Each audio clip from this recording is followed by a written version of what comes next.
It's time for Inside the Patch with your Las Vegas Raiders. Here's Gnarley Charley.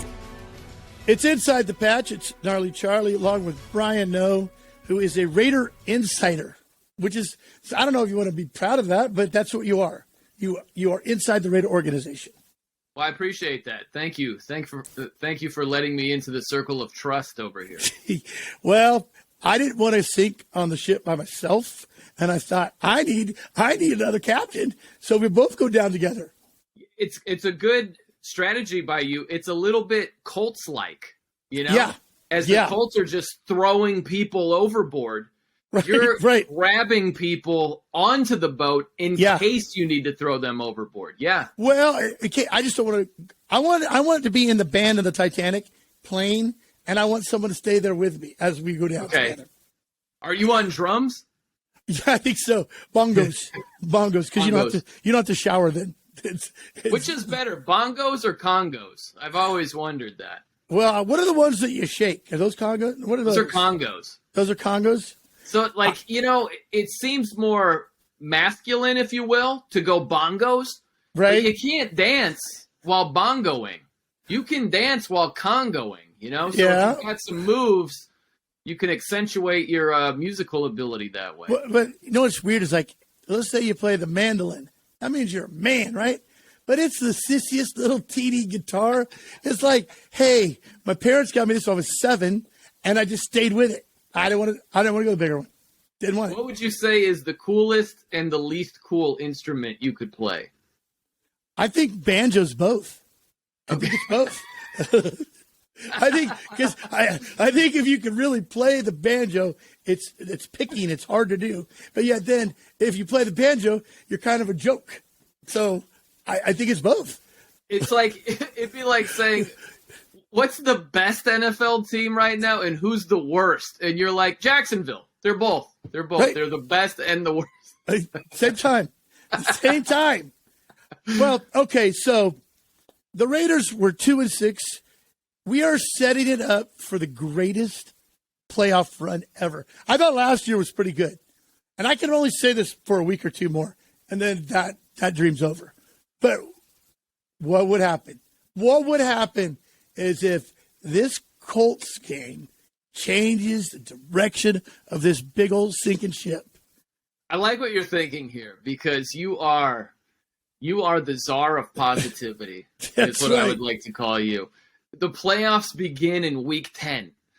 Can't lose from here on out. It's like every week is an elimination week, and it starts with the completely dysfunctional Colts. At least that's the silver lining. You're playing an organization that's more dysfunctional than the Raiders right now. That's good.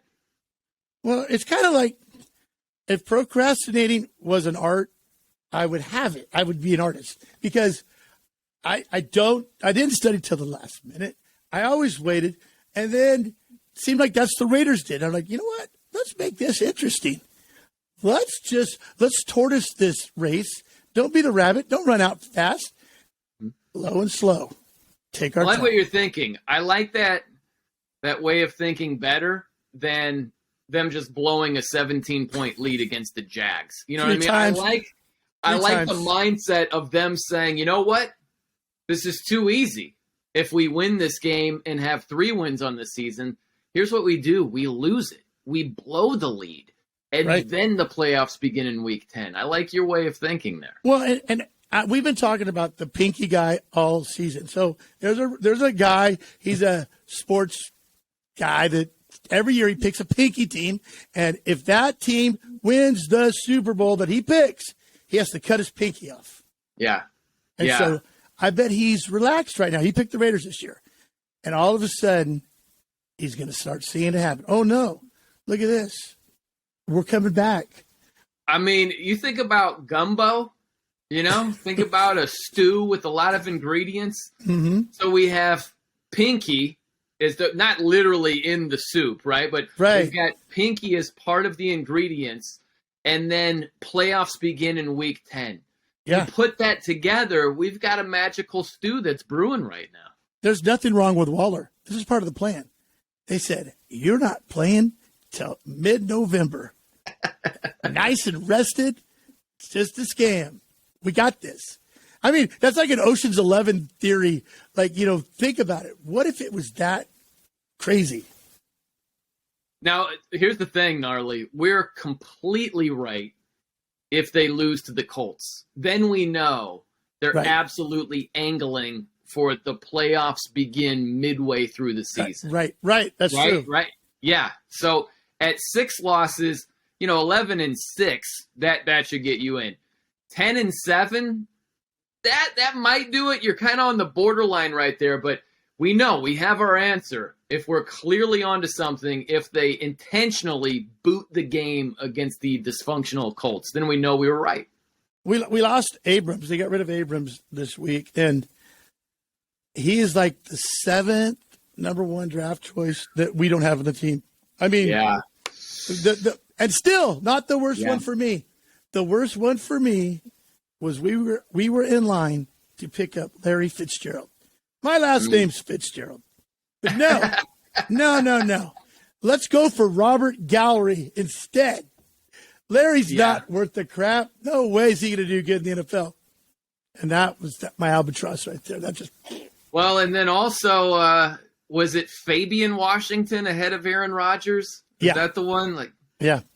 What do you think about, I don't know, the last 15 years or so of Aaron Rodgers? I mean, he was drafted in 2005.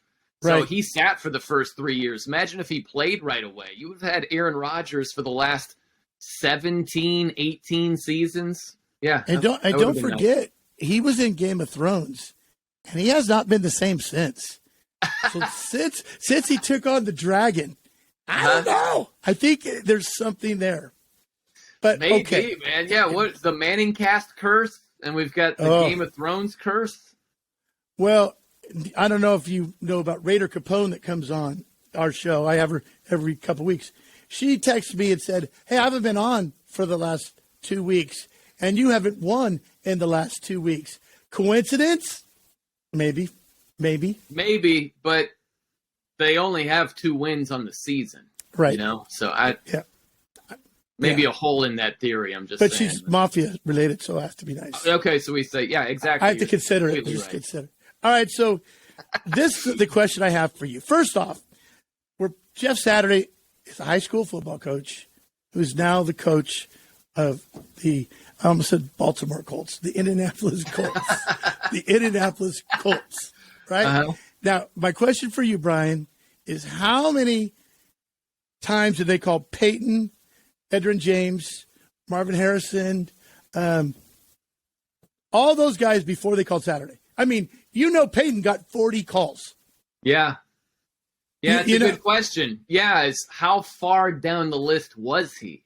It was Sunday, Monday, Tuesday, Wednesday. I think 6 days. Saturday, 6. I bet Vinatieri got a call. Vinatieri probably got a call. I'm trying to think of obscure Colts. How about was it Nick Harper? Remember Nick Harper, the cornerback? He's the guy who had when Jerome Bettis fumbled the playoff game. Yeah. And Nick Harper's trying to score a touchdown, and Big Ben retreated and tackled him. And got him. That's right. Did Nick Harper get a call before Jeff Saturday? I don't know. Didn't Harbaugh play quarterback for him? Yes, Andrew Harbaugh Luck did play quarterback for him. Andrew Luck got a call, I guarantee. Oh, we want player coach.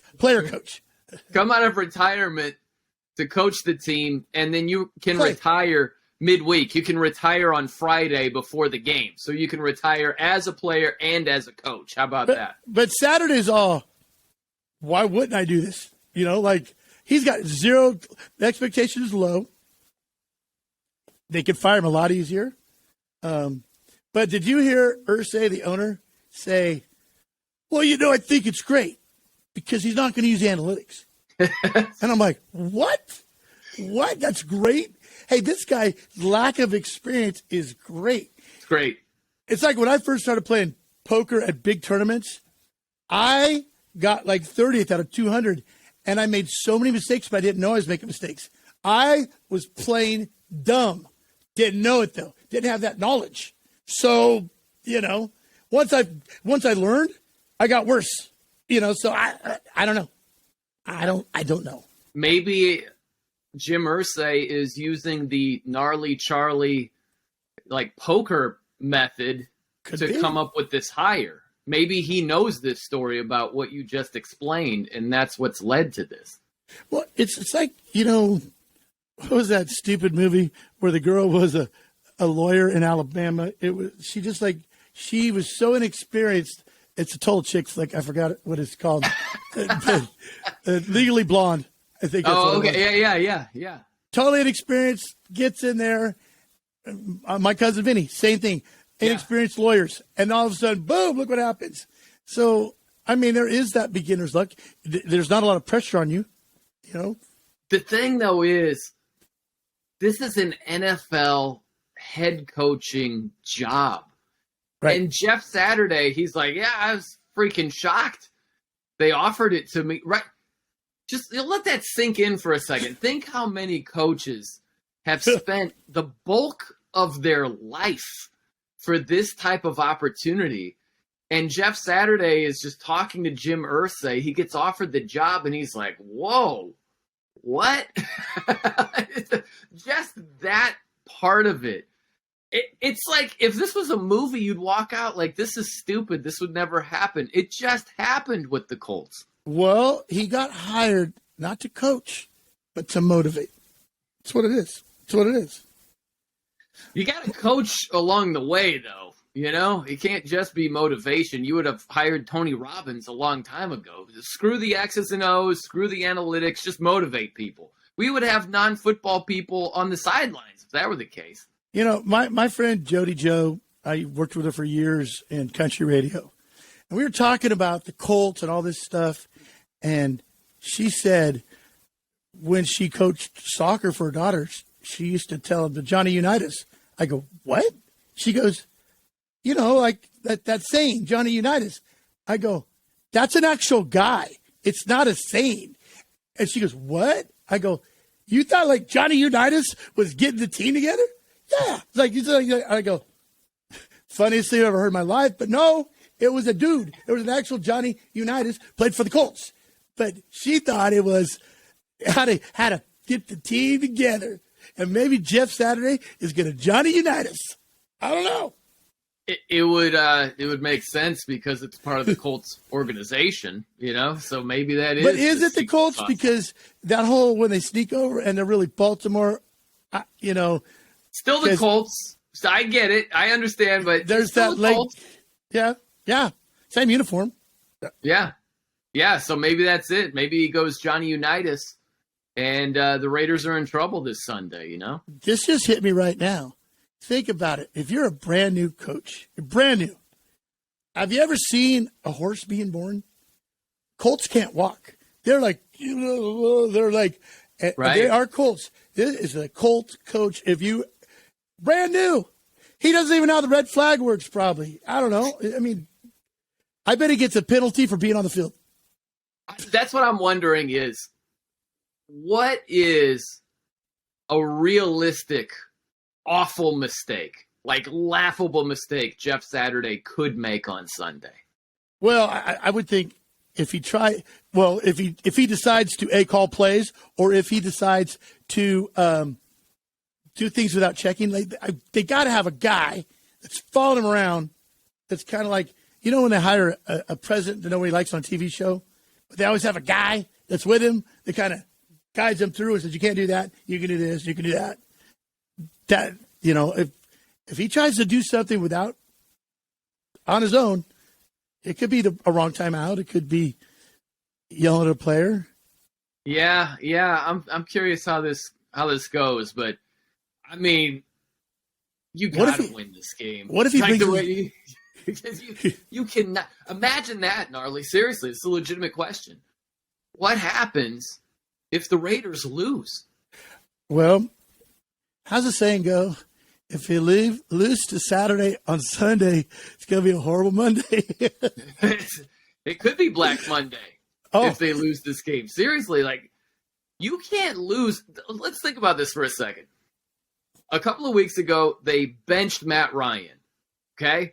Yeah. Then the next week, they fired their offensive coordinator. Then they fired their head coach, and they replaced Frank Reich with Jeff Saturday, who has 0 college or NFL head coaching experience. 0.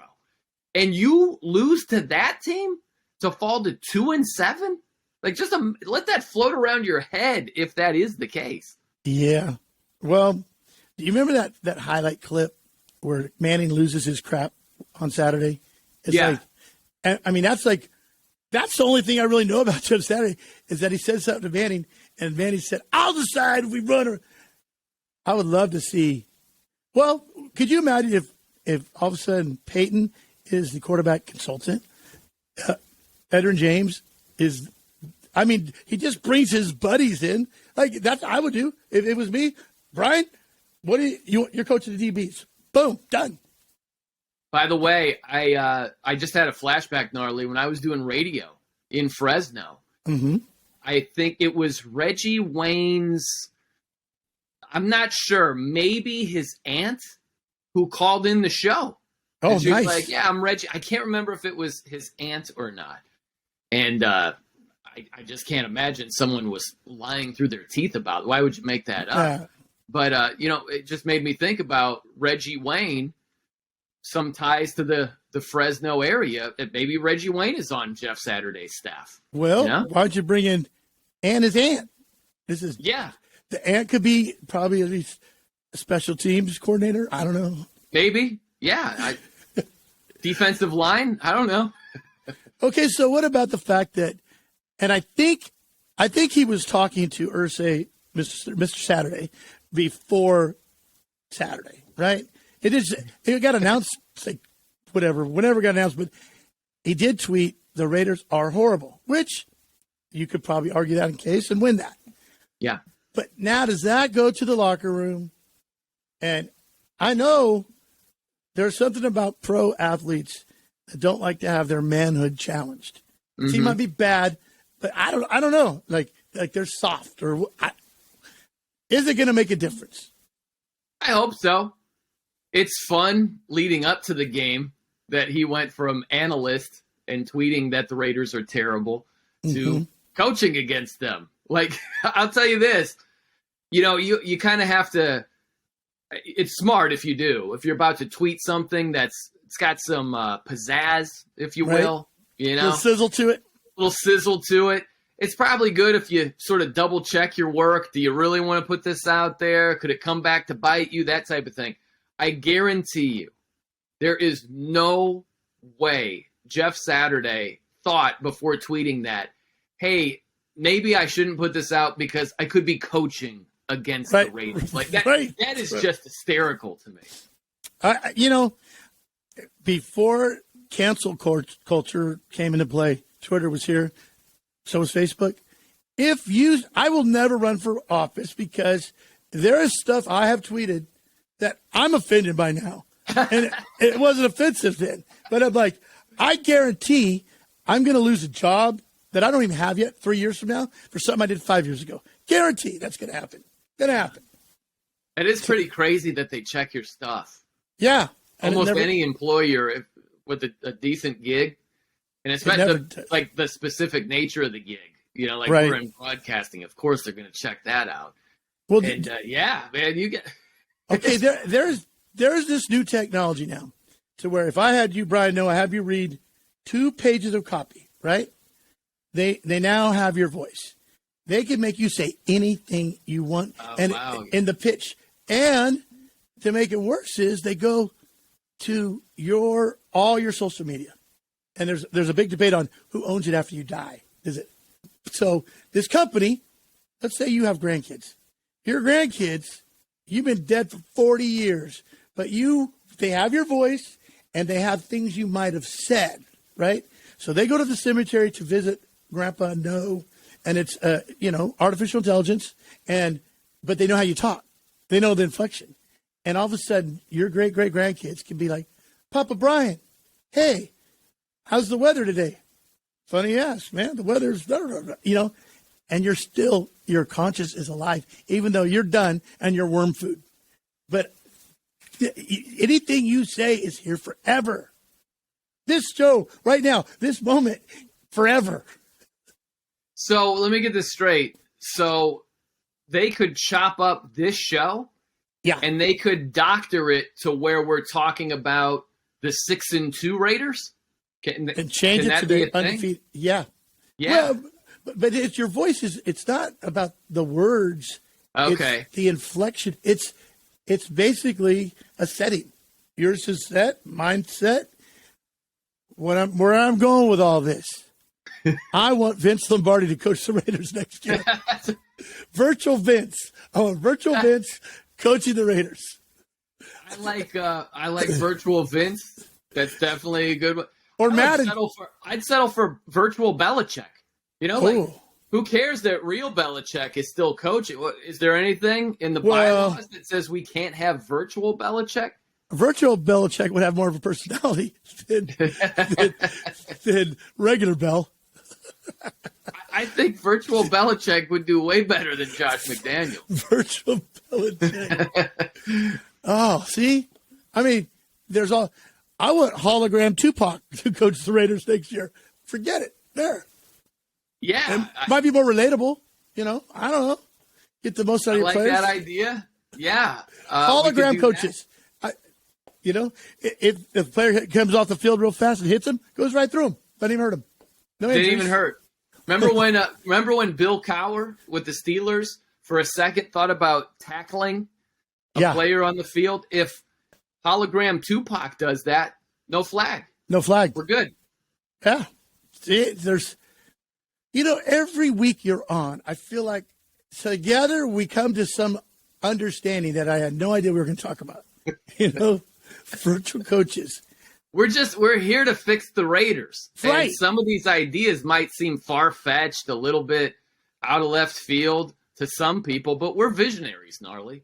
I mean, did anybody think that hiring Jeff Saturday was standard? No. Colts are thinking outside the box. We got to think outside the box, too. And normally you'd think easy win. Not us. We're not thinking that. I'm thinking high school football coach. They're all going to have mouthpieces. They're going to do that. They're going to have all that high school stuff. They're going to bust through paper. They're coming through paper, I guarantee, that the cheerleaders made. Yeah. Right. Yes, you're right about that. They'll have the chants going. Everything. That's all he knows. That's all he knows. Back to basics. Sometimes it's a good formula. I think he should make his guys wear knee pads and thigh pads and all those heavy pads I used to have to wear. Yeah. You can't move. Isn't it wild? It's really, they've downsized the padding so from much. When we were playing a lot. So much. They're wearing baseball pants now. But baseball pants now look like, I don't know, like you're going to the tailor to get your pants fixed. And they're too long. Yeah, it has changed quite a bit over the years. I would like to know how virtual Vince Lombardi would be dressed as the Raiders head coach. I am thankful that the basketball shorts have gone down to the knees. That's from when I played. Yeah, certainly better. Yeah. There was a lot of leg. Lot of leg. And if I could change baseball, I would make bell bottoms, bring those in for the pants, cover the cleats up. Yeah, they're almost there. Man, while we're talking about sketchy uniforms, basketball uniforms back in the day. Holy cow! What were they thinking? A lot of headbands and wristbands. Nobody's doing bands anymore. The neck band, a couple neck bands in there. We got some headbands in the NBA. We got a few. Yeah. And then the goggles, and then Kurt Rambis. Kurt Rambis. And Eric Dickerson. Love the Rex specs. Solid. Yeah. I still wish the coaches would have to wear the gear. I want to see a basketball coach in shorts and sweats. I want to see Belichick in full gear. Full gear. I think that we've tried to fix the Raiders pretty much each week. Yeah. And I think this week we figured out we need a virtual coach. I think so. Yeah. That's right. All right, man. Thank you so much. Love you, brother. Next week, hopefully, we're 3-6. Then we're half. Yeah. That's the hope, man. That's the goal. Don't lose to the Colts, man, with everything they got going on. Goodness. The Colts are the laughing stock right now. We don't want to take the baton from them. Let them keep carrying on with that. My parents were always scared I was going to join a cult. and I don't want to. And I'm not going to join them this week. Look, Colts, I'm not going to join you. Don't brainwash me. I'm done. No. Go with another Colt. Don't go with the Indianapolis Colts. Man. That's right. Pick one of those bloody ones or something. Whatever. Yeah. Sacrifice a goat. But, that's better. That's better than Indy. Goodness. Oh, by the way, not to get into the goat killing again, but lost the other one. So now 2 goats down. Yeah. How many are left? None. I've had as many wins as the Raiders have. That's how many goats I've lost this season. So there you go. So what happens if they win on Sunday? Well, and I'll say because the goat sacrifice, it's biblical in every way. So for each win, you have to get a new goat? I guess so. Apparently, the sacrifice. Well, I'll get a hologram goat. Don't ever get a panic. All right. Okay. Virtual goat. Okay. To go with virtual Vince. All right. Brian, no, I got to go. Thank you, man. Love you, brother. Always good hanging with you, man. You're the best, Gnarls. We'll be back with more Inside the Patch on 1430 ESPN, your official home of the Las Vegas Raiders.